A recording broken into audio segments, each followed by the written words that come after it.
પરમાત્માનો સંદેશો આપણે જે પગપાળા જઈ રહ્યા છીએ, યાત્રાએ જઈ રહ્યા છીએ, જ્યાં જઈશું ત્યાં, જે દેવળ મંદિરે જઈશું ત્યાં, ત્યાંનો પૂજારી પ્રસાદ આપશે. ત્યાંનો પૂજારી કદાચ આવું કહેશે, આવો એમ કહેશે, રસ્તાનો જણ કોક આવો એમ કહેશે, પણ એ મંદિરમાં એ બેઠેલો એ દેવ, એ ભગવાન, એ પ્રભુ, એ માતાજી, એ શક્તિ કોઈને એવું નહીં કે આઈ દીકરા કે આઈ દીકરી, હું તારી રાહ જોતી હતી, તારો રાહ જોનારો બેઠો તો અહીંયા, એમ નહીં કહી શકે.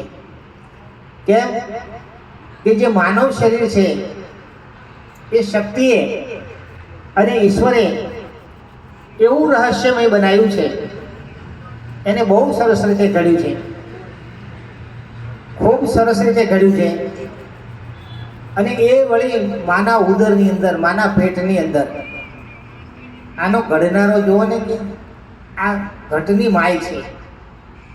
ઘટ, મઠ અને પટ, આ ત્રણ વિભાજન છે. એટલે યાત્રા કરવી એ ખૂબ જરૂરી છે. પગપાળે ચાલવું એ ખૂબ જરૂરી છે. તીરથ, વ્રત, ઉપવાસ, આ બધા ધર્મના કારણો છે, ધર્મના એક એક પગલાં છે. અને જ્યાં સુધી આમાંથી પસાર ના થવાય ત્યાં સુધી સાચા ધર્મ સુધી પહોંચાતું નથી. સાચો ધર્મ એવો છે, કોઈને કારણ વગર નડવું નહીં. કદાચ કારણ હોય અને આપણી ક્ષમતા હોય અને આપણને તકલીફ આપી હોય, છતાં પણ આપણે એને માફ કરી દઈએ કે જા ભાઈ જા, તારો સ્વભાવ ત્યાં ભોગ્યો છે, તું જાણ અને તારું કર્મ જાણે, તું જાણે અને ભગવાન જાણે. એમ કરીને જે ક્ષમા આપી દે છે એ નિર્બળ નથી, પણ એ મહાન છે. ભલે મુખેથી કહે કે હૃદયથી કહે કે અંતરથી કહે, પણ ક્ષમા આપનાર મહાન માણસ છે. એટલે જીવનમાં બને તો વેર ભાવના નહીં રાખવી, બદલો લેવાની ભાવના નહીં રાખવી. અને નાની બાબત હોય કે મોટી બાબત હોય, પણ ક્ષમા આપવી. અને આપણે કદાચ ક્યાંક ભૂલ થતી હોય તો ઘણી વખત એવું હોય કે હું પગારીદાર છું, મારા ઘરવાળા તો રિક્ષા ચલાવે છે, હું કેમ એને સોરી કહું, કેમ માફી માગું?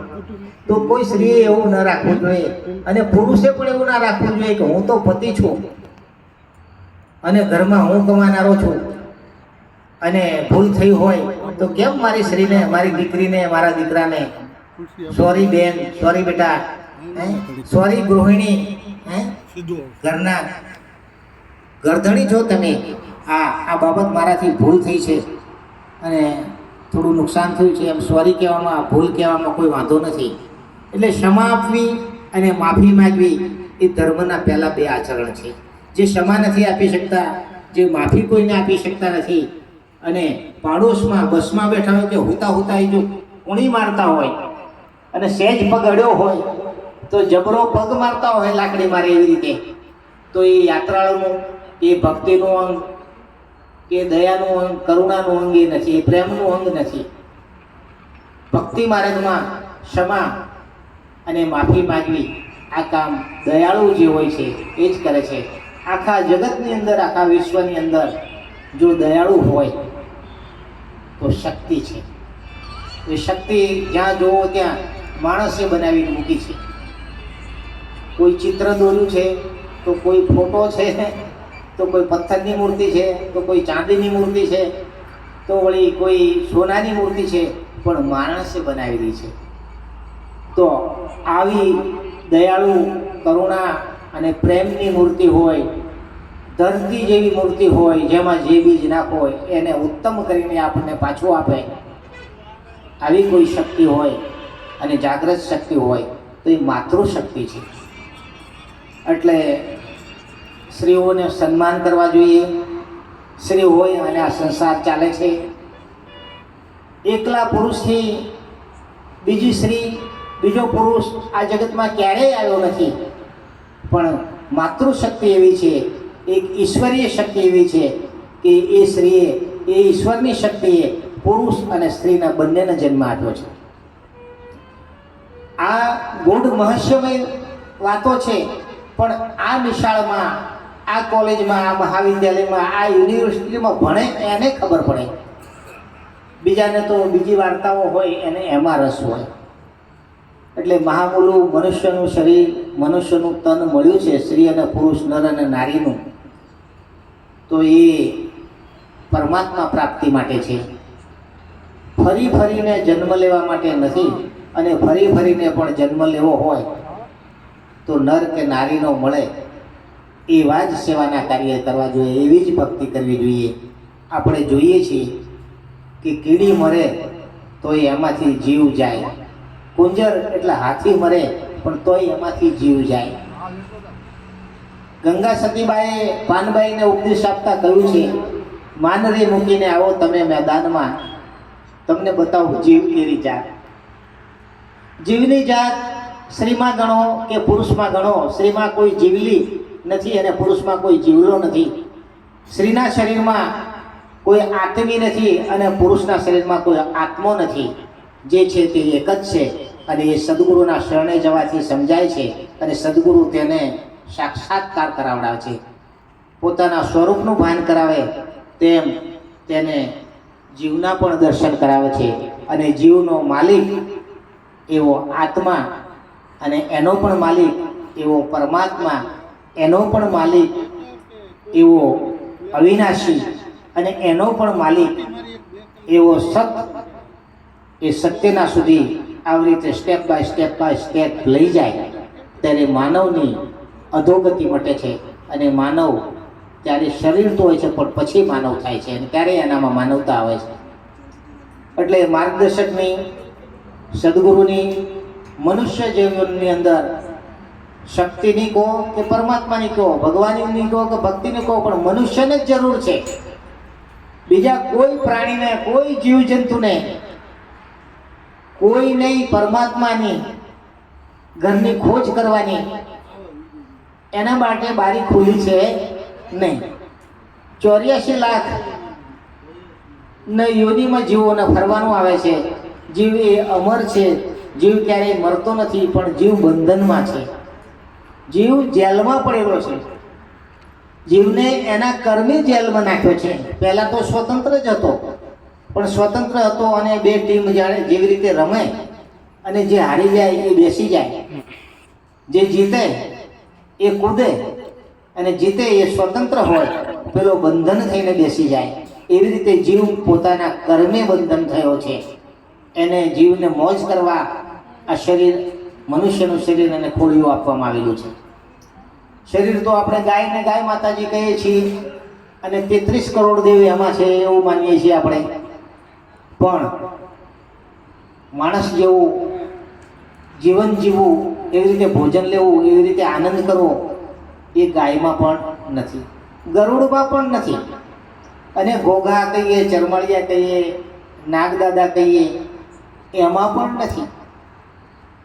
ઘોડી, ઘોડા, અશ્વ જેને કહીએ છીએ, જેને પવિત્ર માનીએ છીએ, હાથીને પણ પવિત્ર માનીએ છીએ. એટલે ઘણા પશુઓ એટલા બધા પવિત્ર છે કે ન પૂછો વાત, પણ એનામાં ઝેર છે એની એને ખબર નથી.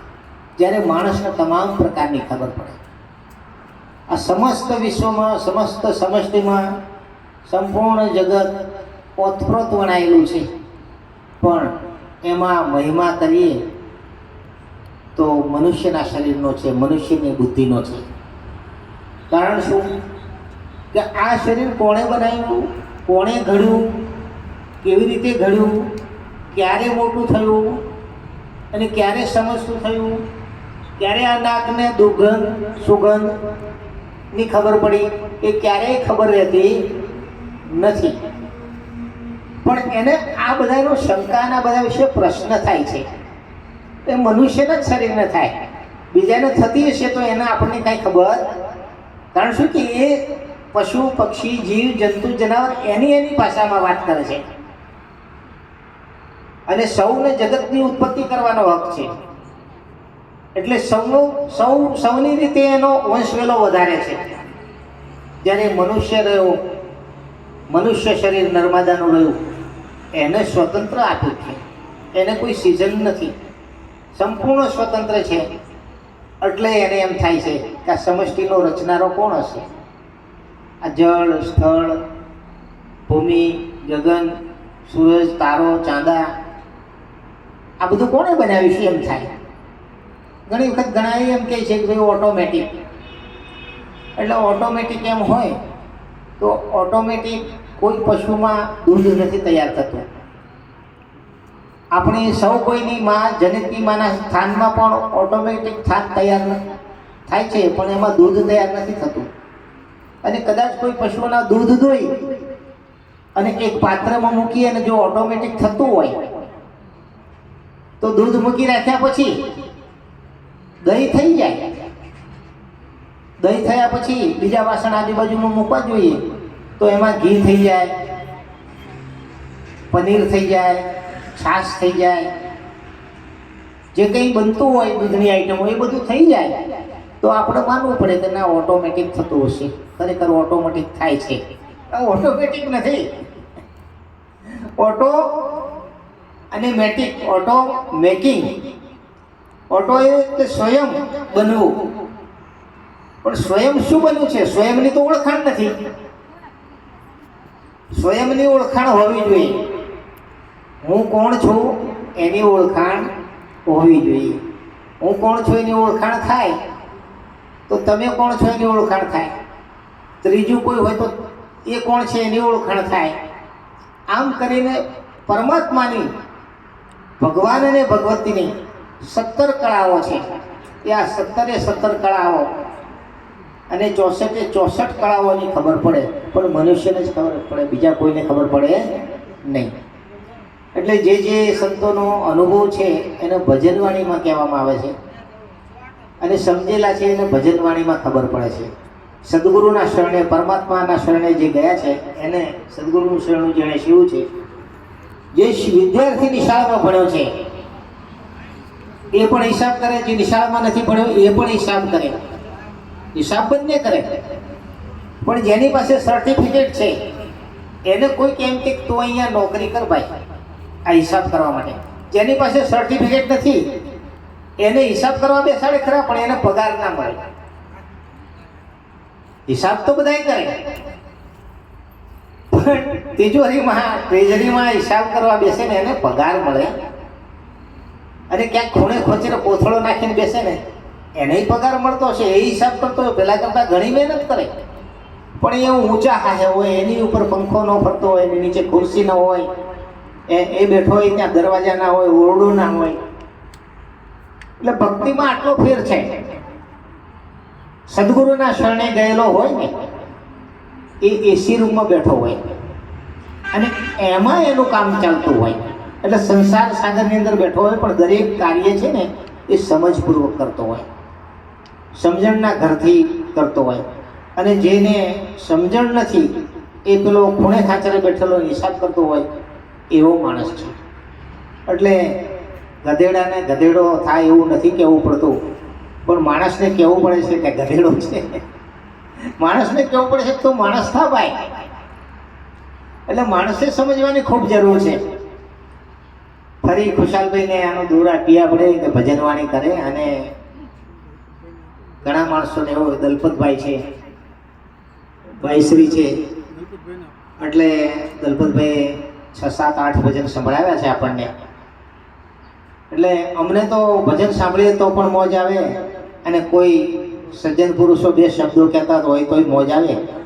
અહીંની હાજર મેદીનેમાં ફરીવાર સૂચન કરું છું કે કોઈને પણ અડચણ પડતી હોય તો કહી શકે છે, અને કોઈને કંઈ પ્રશ્ન હોય તો પણ જ્યાં સુધી, જે હદ સુધી જવાબ આપી શકાતો હશે ત્યાં સુધી જવાબ આપવાનો પ્રયત્ન કરીશું.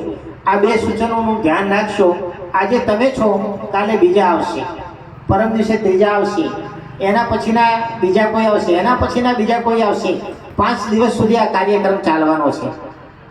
એટલે દેશી અને ગુજરાતીમાં ભાષામાં કહીએ તો લપકુક લાભ કમાવાનો છે. કેટલો?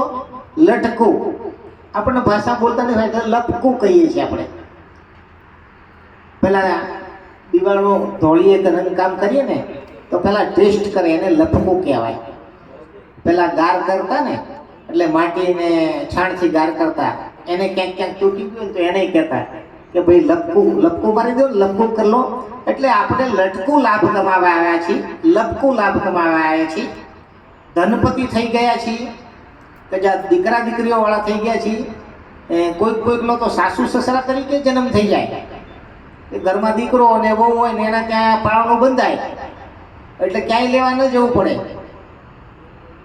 બીજા આવે કે તમે નાના થઈ ગયા, નાની થઈ ગયા, તમે દાદા થઈ ગયા, તમે દાદી થઈ ગયા. પછી વહુ કે બરાબર. આ બધા હોદ્દા માણસોને આવી રીતે મળે છે. આપણે જોઈએ છીએ બીજા પશુ પંખીના આવા હોદ્દા મળતા પણ બહુ સુખ શાંતિથી રહે છે લોકો. જાતે માળો બાંધે ને જાતે રહે, અને ઘણા તો કોકના માળામાં રહે. ફરક જેવા તો કોકના ઘરમાં કરી જાય પણ તોય મોજથી રહેતા હોય છે લોકો. આપણે જોઈએ છીએ ખૂબ મોજ હોય છે અને આપણે ઊભા હાલીએ, સરસ રીતે હાલીએ ને આપણે મોજમાં ના રહીએ. મોજમાં રહેવું ભાઈ, મોજ